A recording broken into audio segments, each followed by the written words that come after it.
There is no need for that, Laura. We are just going out. It'd be nice to find the fire alight when we get back. The servants will all be at church and there'll be no one here to make it up. It can be relit when we return. The room will be so cold, Robert. After all, we do have guests. A little cold won't kill them. You've already been to enough extravagance on their account. The fine hock you ordered, and the vintage brandy. People expect to find such things in a rich man's house, Robert, especially at Christmas. So we are to celebrate our Lord's nativity by swilling vintage brandies. We need not celebrate it by quarrelling over a few sticks of wood. There shall be no quarrel, Laura. Your brother and Miss Everingham are late. They'll be down soon. It is bad enough that they should both be here at all, unwanted as they are. I invited them. But that they cannot be prompt on divine service on Christmas Day itself. Robert, it is meant to be a day of rejoicing. Rejoicing? A day of secret meetings, more likely. Of whispers and assignations. That is why you invited them, Laura. So that they may consort together under my roof. Ah, Kennedy. Just seen Violet's maid. Violet has a chill. She won't be coming to church. Then you had better make haste, Chilton. The rest of us must start at once. Oh, I shan't be coming either. It's the sort of thing I never do. Come, wife.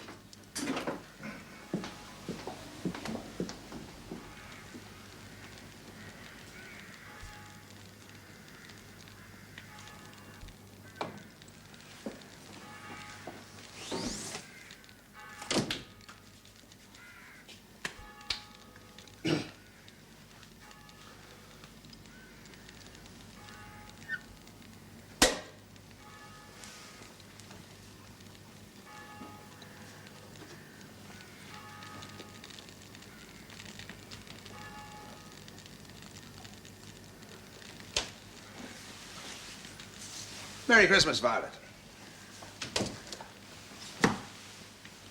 How's the chill? Certainly not up to 2 hours in that cold, hideous church.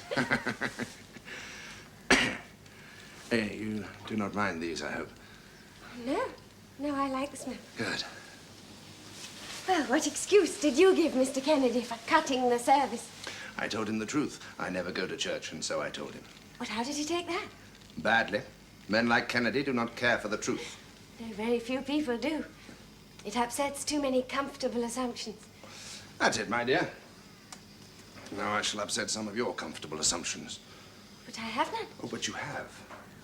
You assume, or would like to assume, that men and women are made like the angels, all safe and neuter. But when someone comes and reminds you that it simply is not so, you become all tight and touch-me-not, like an oyster in its shell. Well, a young woman has to take care of herself. She may find a man to do that. But any man worth calling a man is not made like the angels. Nor should any woman that is worth his care pretend that she is either. And that goes for you, Violet. I simply deprecate violence. No, it is not violence you deprecate, but the truth. And since that's all I ever tell you, you have chosen to deprecate me. Well, it simply won't do, Violet. I love you. And I want you. And you love me. And you want me back. If you didn't, you'd have taken Phineas Finn, who's full of fine words and knows how to conceal his animal nature. Since you ain't taken Finn, you can damn well take me.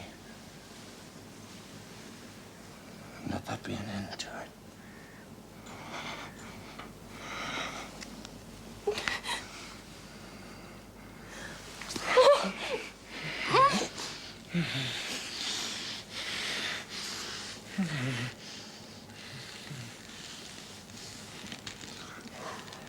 So let me give you a toast to our friend and guest from across the water, the Right Honourable Mr. Monk. Mr. Monk.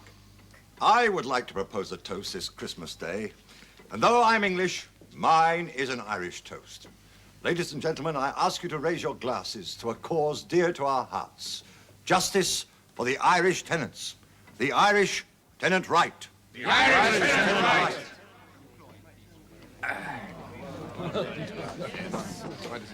We've come a long way since last we were in Ireland together. Yes, indeed.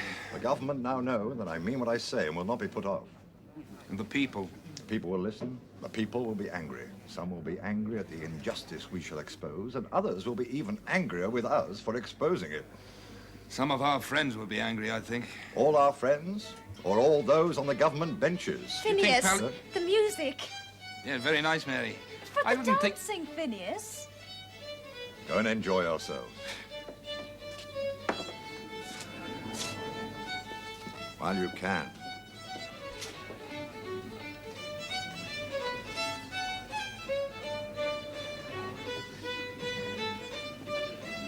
Happy Christmas, Miss Flood. And the same to you, Mr. Finn.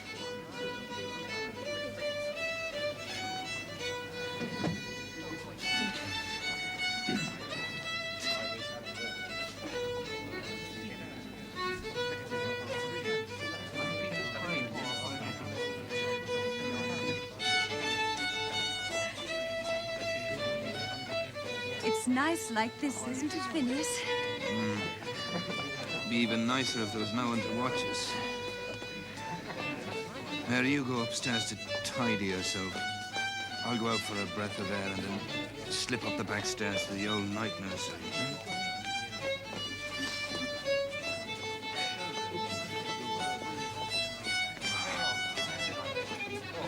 After this dance.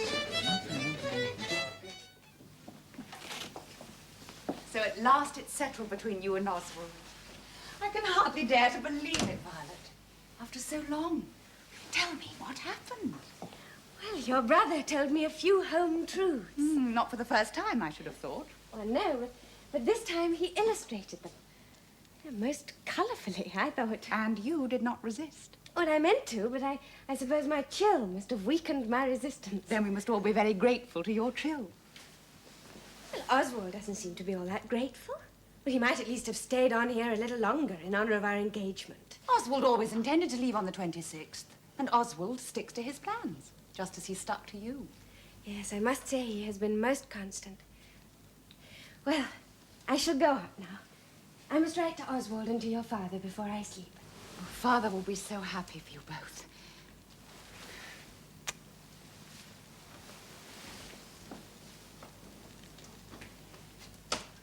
Violet, shall you write to Phineas Finn?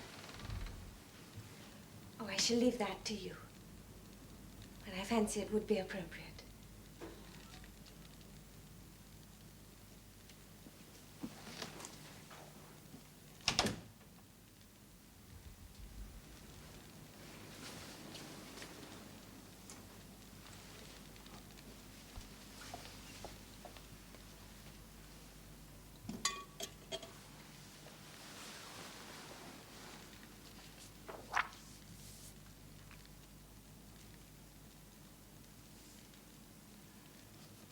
My dear Phineas, I think you should know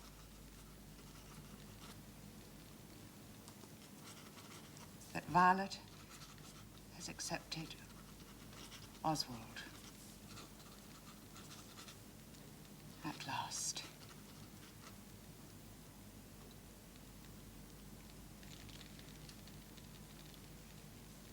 The days go so slowly here without you.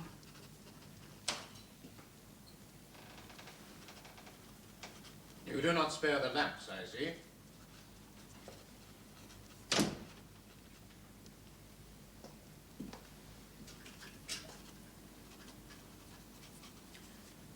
To whom are you writing at this hour? I'm writing to Mr. Finn to tell him of Violet's marriage. Is there any need for such haste? Is there any need to write at all? I think it is due to him. He risked his life for her. So the story of the duel was true. And yet you denied it to me. I don't recollect. You said to me that people will believe anything for a little excitement, thereby implying that the report was false. You are in the cabinet, Robert. I did not wish you to be burdened with embarrassing facts. You mean you did not wish me to stand in that man's way? That man? The man who saved you from being murdered? So you keep reminding me. That man, Robert, is my brother's friend and Violet's friend and my father's friend. He should also be your friend. He most certainly is mine. More than that, he is loved by me very dearly. I will not have you love any man very dearly. You are insulting, Robert. And you, madam, are insolent. Love this man dearly. Write to him secretly in the dead of night. I have made no secret of it. You would have, had I not come on you. I forbid it, you hear? I forbid you to write a word to Mr. Finn. Violet is within call, Robert. If you touch me, my father and the whole cabinet will hear of it within a day. If I were you, I should retire while I write my letter to Mr. Finn.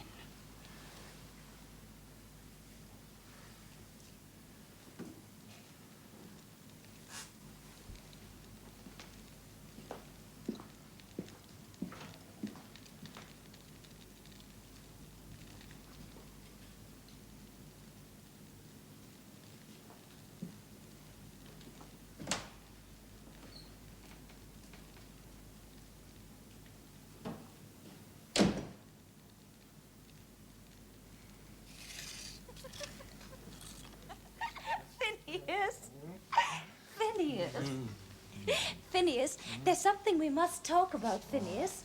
Something we've got to discuss. Oh, there's no need for words.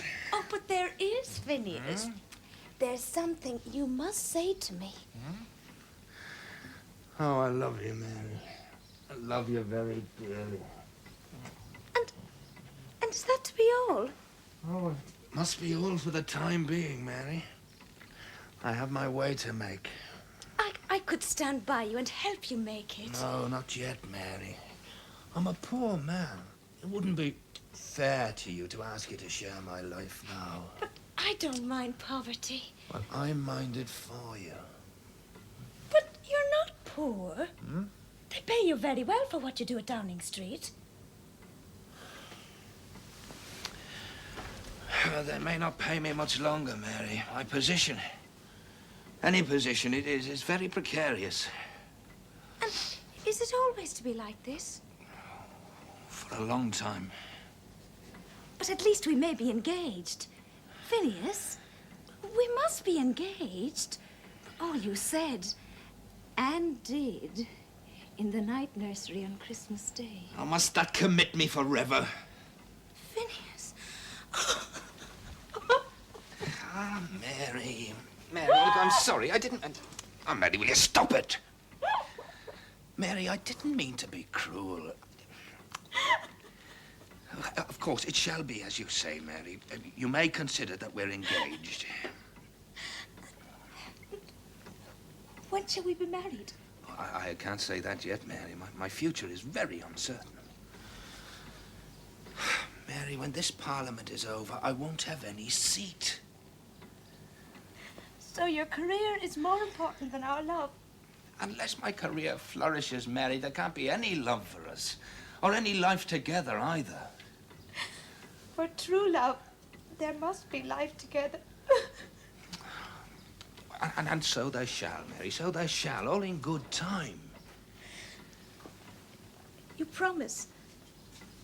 I promise. Then it shall be as you say.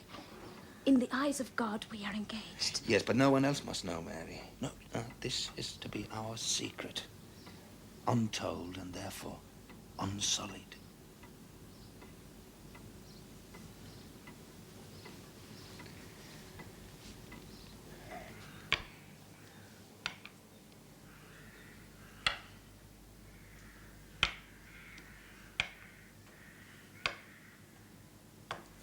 What day shall we be going to London, Robert?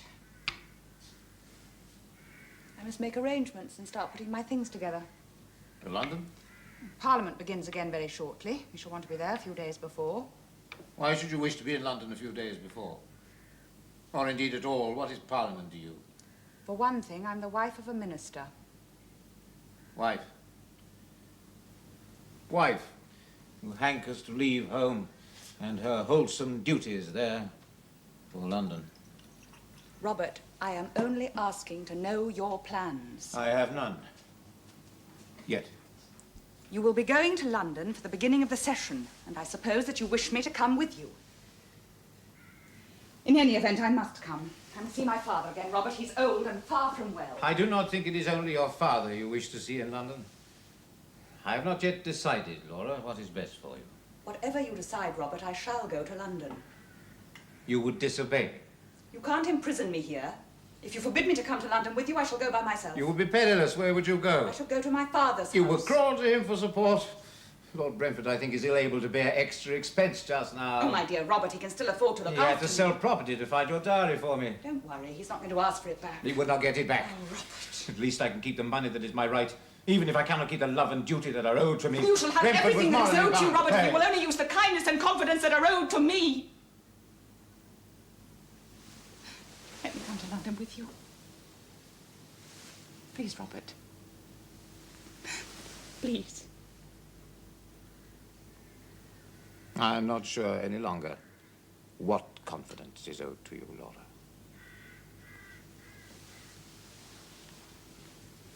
I must think. I must pray.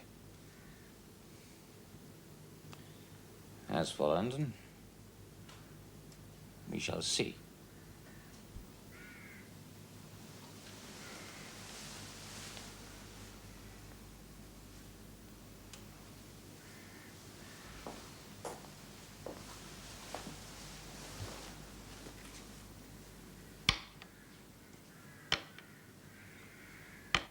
Oh, Phineas, it seems like forever without you. And yet I can be happy knowing we're engaged. It would be nicer, of course, if I could... The Chancellor of the Exchequer to see you, sir. Well, friend. Mr. Palliser, what a pleasant surprise. Oh, my congratulations, by the way. I now hear your two little boys have a sister. I'm very happy for them, and for yourself and Lady Glencora. Oh, thank you very much, friend. Pass on your remarks to my wife. Hi, it's just passing to the Prime Minister. Thought I'd drop in and tell you how much appreciation Mr. Gresham has expressed for your recent work. There's this business of the Canadian lakes, for example. Oh, yes, well, the problem there is, or maybe, one of industrial or urban refuse. If you take Lake Erie, for instance. Yes, I was much impressed by your analysis, friend. Such a pity if anything should happen to interrupt your services here. You mean tenant right in Ireland? I said exactly that, huh? We'll come round to it in good time. Meanwhile, Mr. Monk can get on with it. I'm perfectly well without your support. Mr. Palliser, my support is promised. Finn Monk is a very old friend of mine. He's the most reasonable man on earth. He gave up his ministry in order to fight this Irish question from outside the government. Now, he can very well afford to do that. But he knows that you are very differently placed. Now, you have a friendly word with Monk. I'm quite sure he'd be very grateful to settle for your tacit support for the time being. And then when and if the government take it up, well, you can come out with him in the open. When and if the government take it up? Well, nothing is certain in politics, Finn. You know that. One can be certain of what one believes in, And yet your advice to me, Mr. Palliser, is to confine myself to being Mr. Monk's fair-weather friend. Not exactly that. But let's say an all-weather friend who has the prudence to use a stout umbrella. Now that Mr. Mildmay has retired into well-earned ease, and Mr. Gresham stands before us as Prime Minister, let us hope that we may begin a new era by banishing the more shameful reminders of the old. Yes.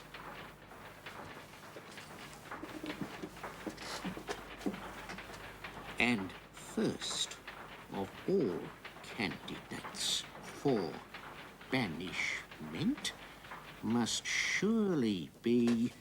Ah, Mr. Finn. Lady Glencora has been saying that she detects a new mystery about you. Probably, she says, a romance. Lady Glencora has a fecund imagination. Personally, I would trust her instinct.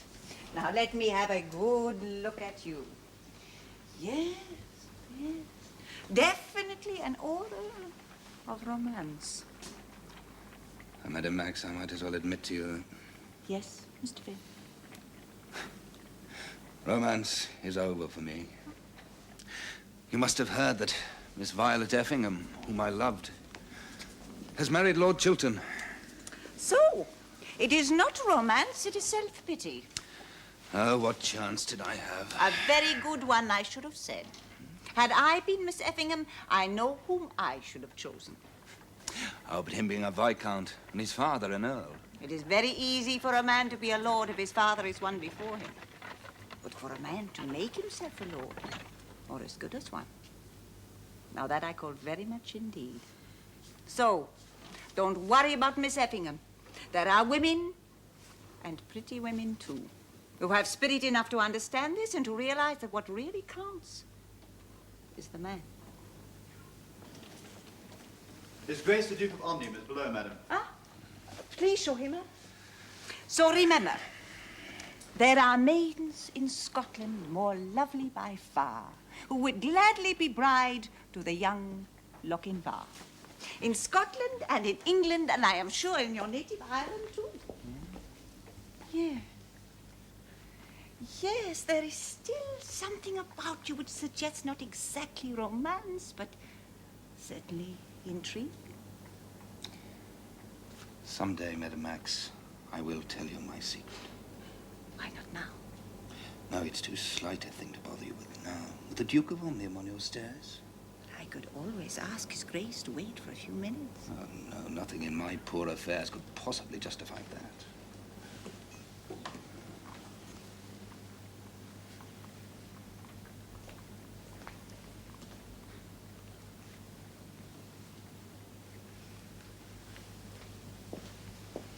Mr. Finn again, Mary. Ah, I was solacing myself, Duke.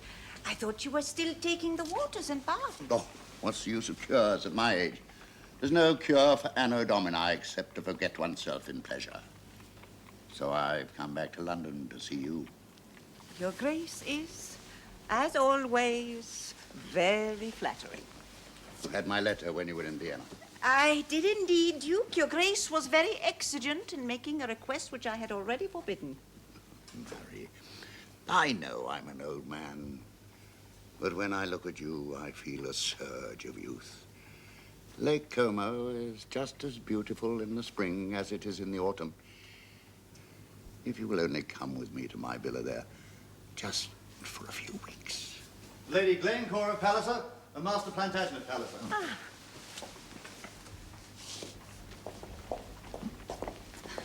I saw my uncle's carriage downstairs, so I knew you wouldn't mind our coming straight up. Come along. Say hello to great uncle. Well, well. And how is Plantagenet? Oh, he's very busy in the house. Oh, how he loves it. And how he'll miss it when he's Duke in my place. Oh, let's not talk of that. Well, it'll happen someday, and that not before long, I think. But whenever it is, it'll be too soon for Plantagenet. There's not a man in England, Planty, in less of a hurry than your papa. Sometimes I think he'd sooner not have it at all.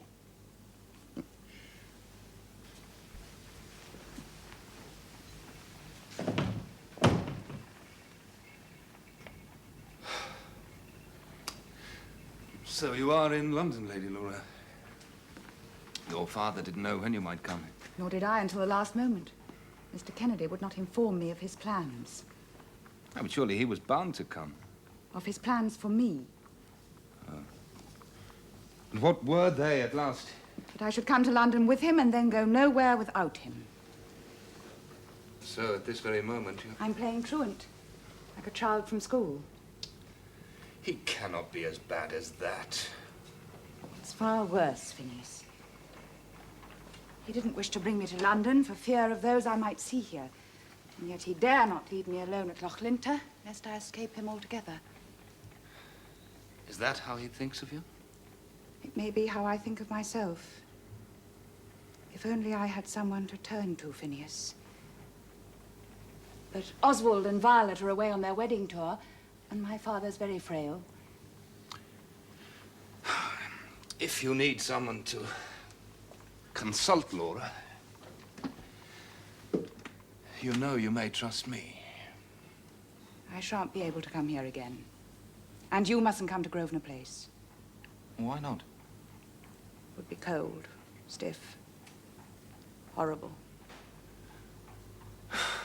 Then tell me what it is you wish of me.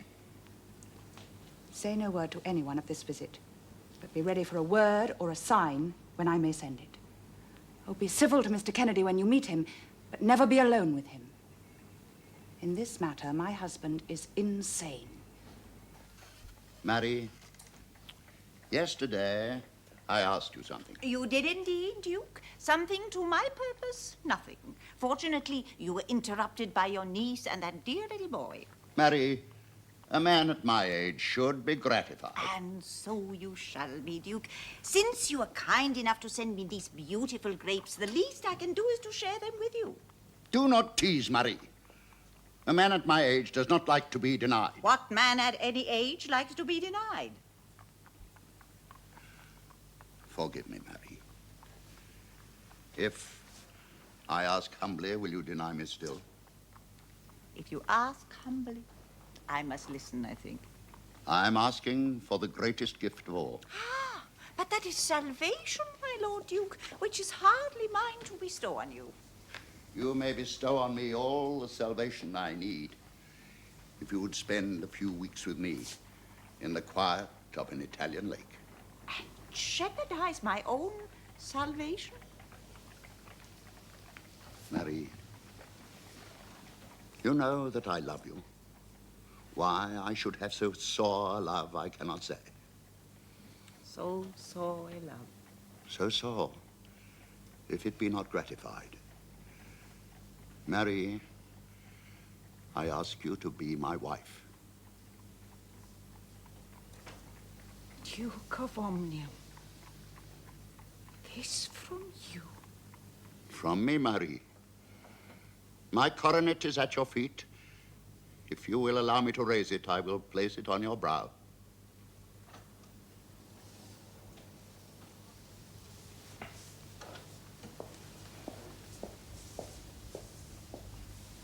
You will give me an answer, Marie. You cannot have thought of this, my lord.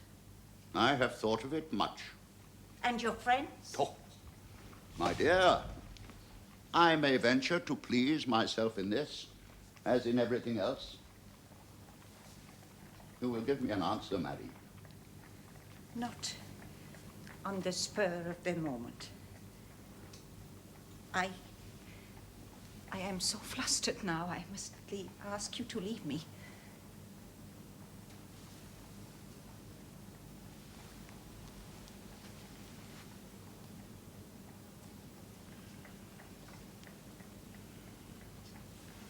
Marie.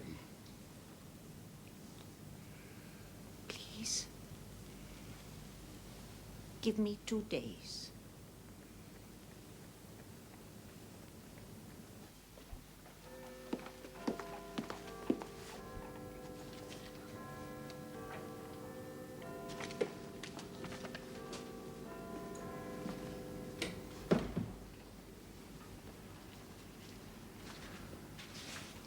Kennedy, I'm very glad to see you again. And what, I wonder, does this session hold in store for us, I understand it holds little good for you, Finn, if you persist in this Irish affair. Oh, I must persist. My word is given. I'm sorry for it, and would wish to hear your own account in full. You will dine with me tonight, Finn, at the Reform Club? Tonight I am engaged. Then tomorrow will serve just as well. I think not, Kennedy. But we have much to discuss, apart from the Irish question. We have been friends, Finn, and I would wish we would continue so. But first, we must come to an understanding on certain matters. Certain matters, Kennedy, I think were better left alone. Yes, indeed. But you choose to tamper with them. I have never wished you any offense, Kennedy, nor do I wish you any now, but if you're going to take that tone, I think we had best stay apart. You are evasive, Finn. You are afraid. You wish me no offense, you say, but you in yourself are an offense. Against God's law and all decency. I think you had better go now. We need not quarrel if we do not meet. How can we not meet? Every day I shall see you in some room or some corridor. And every day I shall be reminded of the threat to my honor and happiness. I am a threat to neither.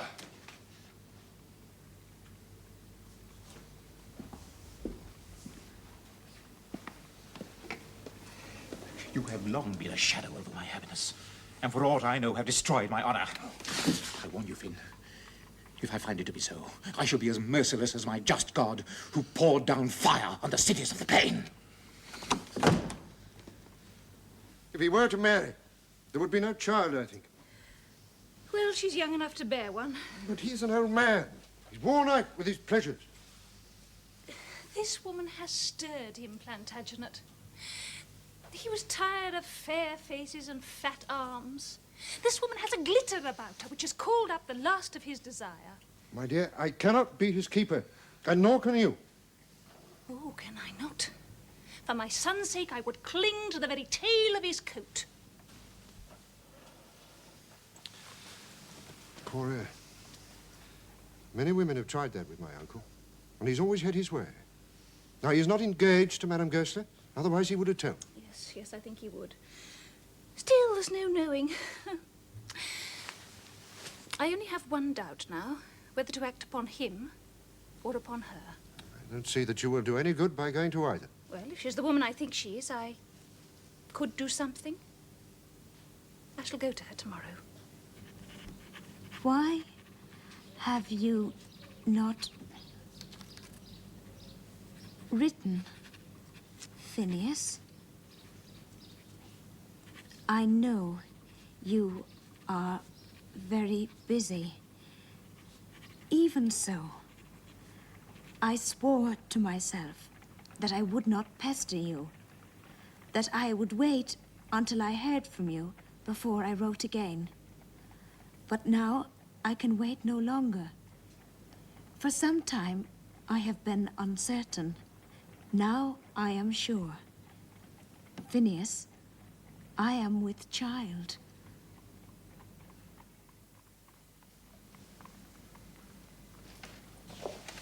Lady Glencora. Madame Goesler, I'm very glad to find you. And I to be found.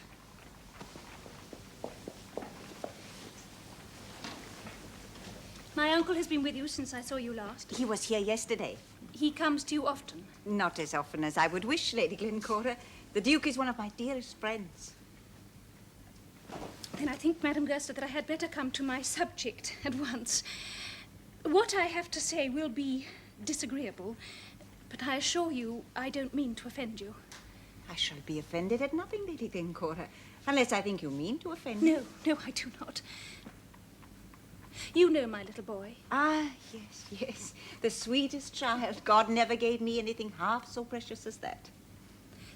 He is the Duke of Omnium's heir after my husband. So I understand. Well, for myself, Madame Goesler, I care nothing. I have all the world can give me. For my husband in this matter, I care nothing. His career will not depend on a title. Why all this to me, Lady Glencora? What have I to do with your husband's titles? Much. If it is true that there is an idea of marriage between you and the Duke of Omnium. Then it is untrue? No, Lady Glencora. It is not untrue. There is an idea of such a marriage. And you are engaged to him? I am not engaged to him. But he has asked you. Lady Glencora, I have promised not to be offended, but do not pry. Then he has asked you. Madame Goesler, if you will tell me that I am mistaken, I will beg your pardon and offer you my most sincere friendship. Lady Glencora, I can tell you no such thing. But what would you gain by this marriage? You have money and position already. A sort of position, yes. Not one such as yours. But you are free. Yes, free. You go where you wish, you do as you please. Too free sometimes. And what would you gain by changing all this simply for a title? To be called cousin to the Queen?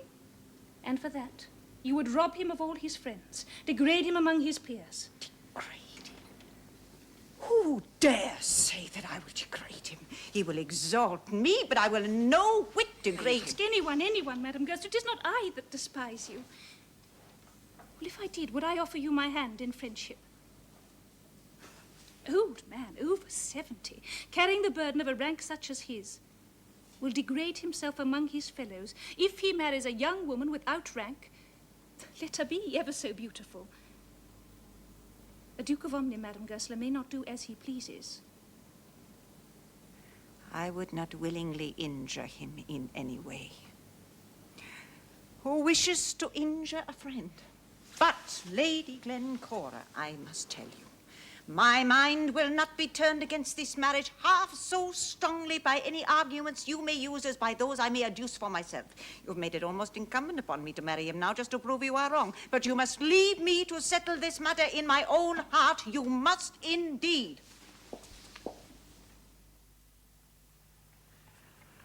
If you are sure, Mary, there's only one thing to be done. And I shall be happy and privileged to do it.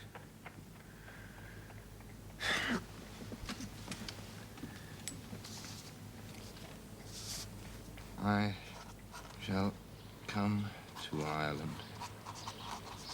But Mary, this cannot be at once. Be assured of this. The moment Parliament rises, I will come to Ireland and make you my own wife. Well, Duke. Your 2 days are gone, I think. I am your friend forever, but I can never be your wife. Mary, I should ask so little. The truth is that I should injure your Grace's honor. And though I should raise myself in name, I would degrade my character.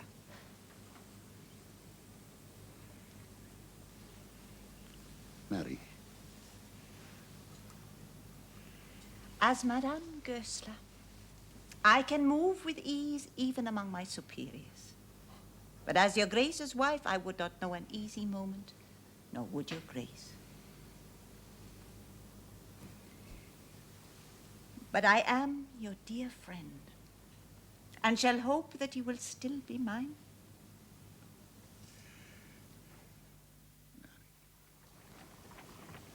And so, Lady Glencora, I shall never stand in the way of you or your little boy.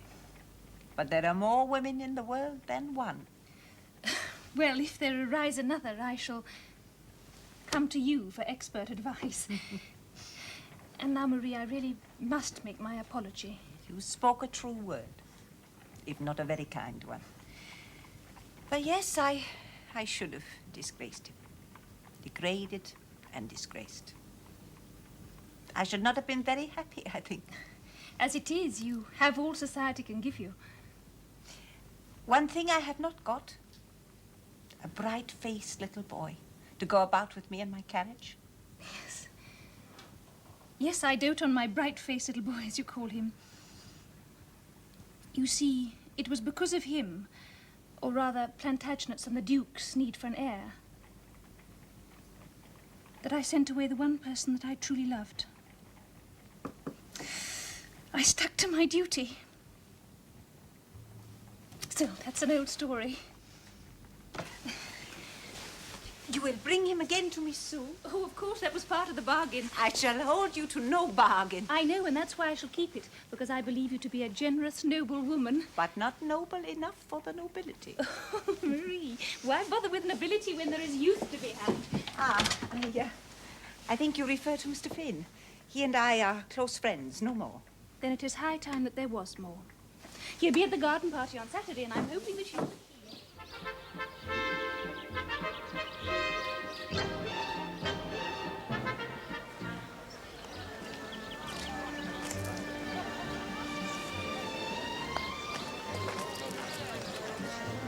Thank you.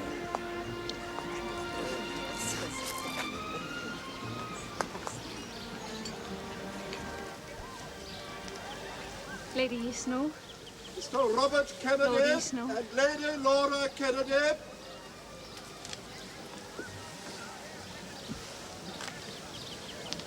Lady Laura, this is the first time we've seen you this summer. Yes, my wife has been unwell and unable to get about. But she insisted on coming today. Then we are the more honored. Something very wrong with those two, I think.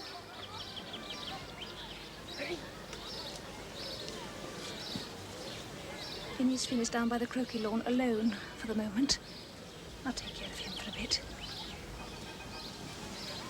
Your Grace will excuse me for a few minutes. Why? Because I ask it. Sir John and Lady Arbuthnot.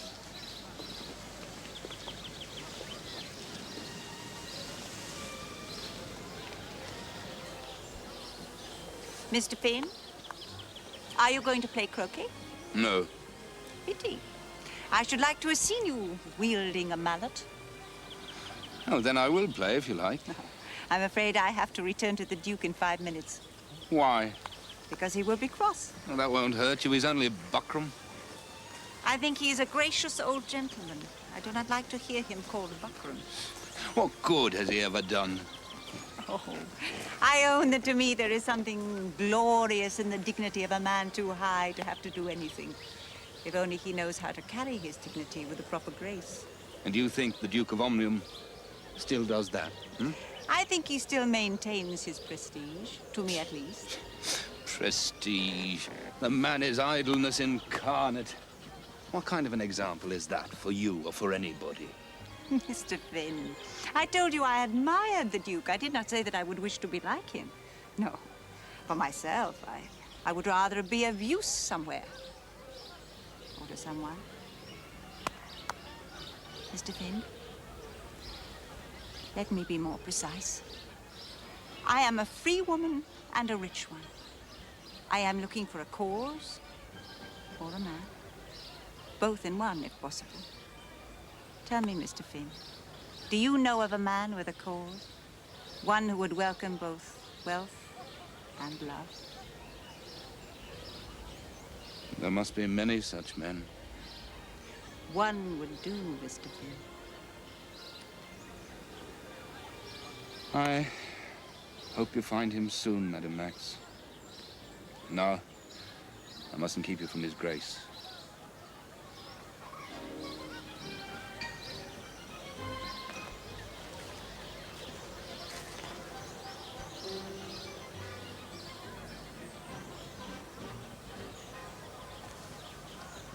Phineas.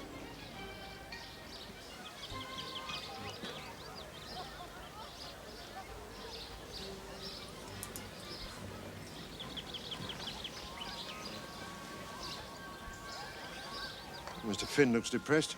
Do we know what he intends to do? I think he still intends to follow Monk. It's a pity. If once he declares himself openly in the House, it's all over for him at the colonies. Where's Lizzie Eustace? She's late. Who? You know, the little widow who's engaged to Lord Fawn. Oh, Lady Eustace. Lizzie Greystock that was. Horace Greystock's girl. Yes, he was as sailor as Horace. Not a rascal, but damn good company. Because I can't imagine any girl of his being engaged to a dummy like Fawn.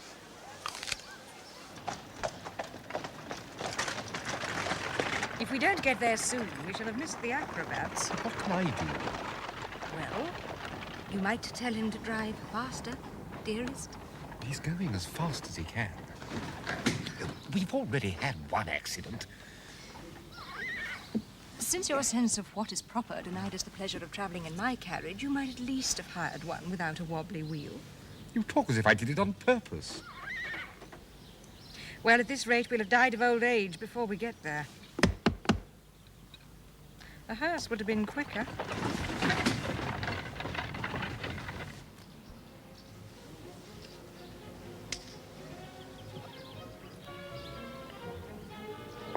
Longstaff. Have you seen my wife? Over there, I think.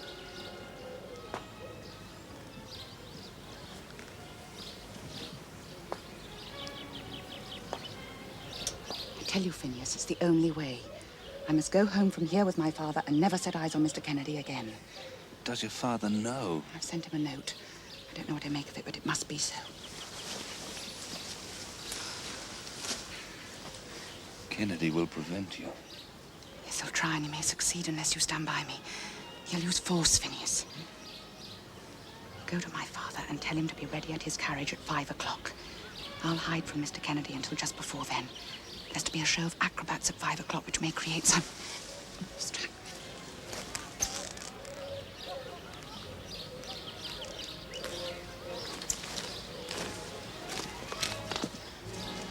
I don't think Mr. Kennedy will be distracted by acrobats.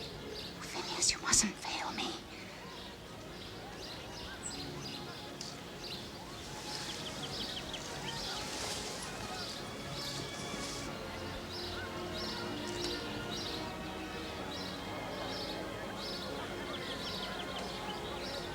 Hello, Finn. It's hot. isn't it? Hmm. In the shade, too.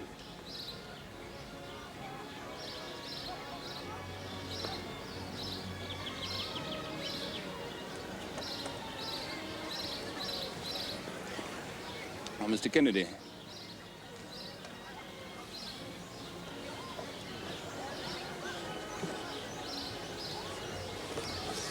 I understood it to be a duel, yes.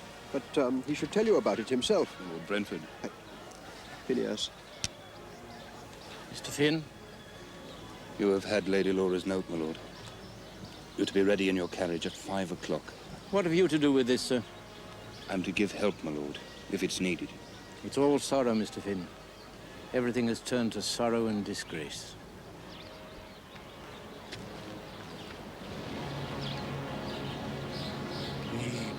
The acrobats, my lady. Wake up, Duke. What is it? Time to go down and get the acrobatics started. Good. You know, I'm looking forward to these acrobats. That fella I was talking about, Horace Greystock, he liked acrobats. Oh, didn't matter what nationality, Japanese, Chinese.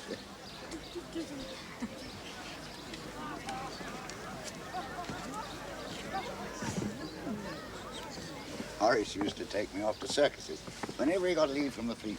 Much better value than the Empire, he used to say. Because the girls used to take him to their caravan and introduce him to all their little sisters. And then... Your Grace, the acrobats are with... Oh, my God. Lady Eustace. Lady Glencora. Lord Fawn, we've quite given you up. I'm sorry, Lady Glencora. May I introduce Lady Eustace? I'm afraid we had rather an accident. Oh, I know all about you, my lady. Admiral Greystock's gal. Take it from me. Your father was more fun to be with than any man in London. And I'll wager it's the same with you, eh? Oh, Your Grace is so sweet. We're not sweet enough. Eh, Marie? Duke, the acrobats. Yes, well, we mustn't detain His Grace any longer, my dear. It's been a pleasure looking at you, my dear. But I suspect you're well aware of that. Well, then, good afternoon, Your Grace.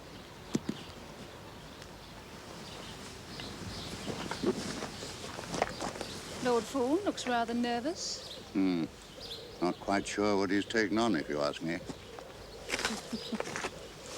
Marie, you go with the Duke and look after him and watch the acrobatics. I must nip off and find Plantagenet.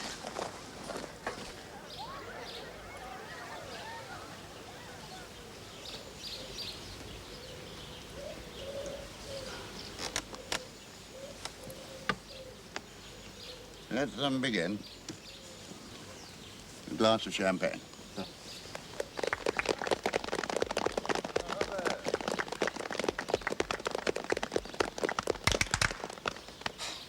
I believe it's a Polish troop. Oh, dear. I'm afraid it's going to be awfully warm for them. Gentlemen?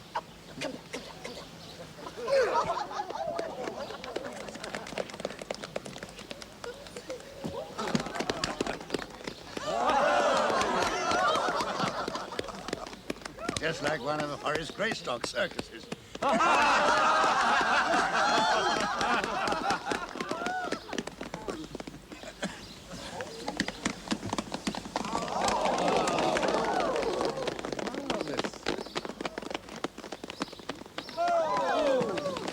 They're very supple, aren't they? I beg your pardon? The acrobats.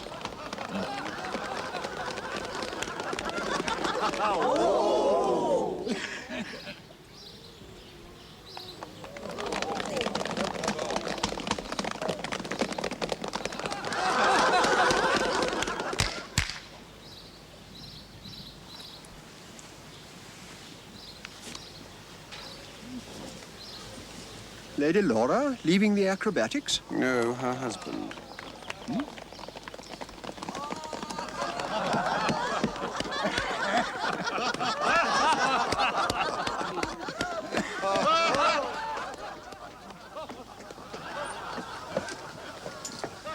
Let me pass, sir. I want my wife. Lady Laura wishes to return home with her father. My God, she shall return with me. Let me pass, sir.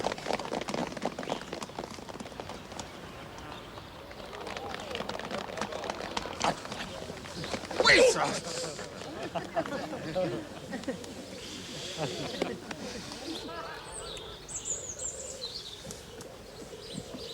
So distressing, sneaking away like a pair of cut purses.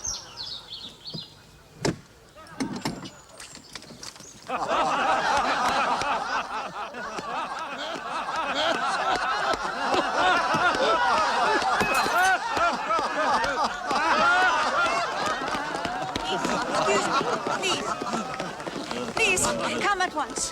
His Grace, the poor dear Duke. Please.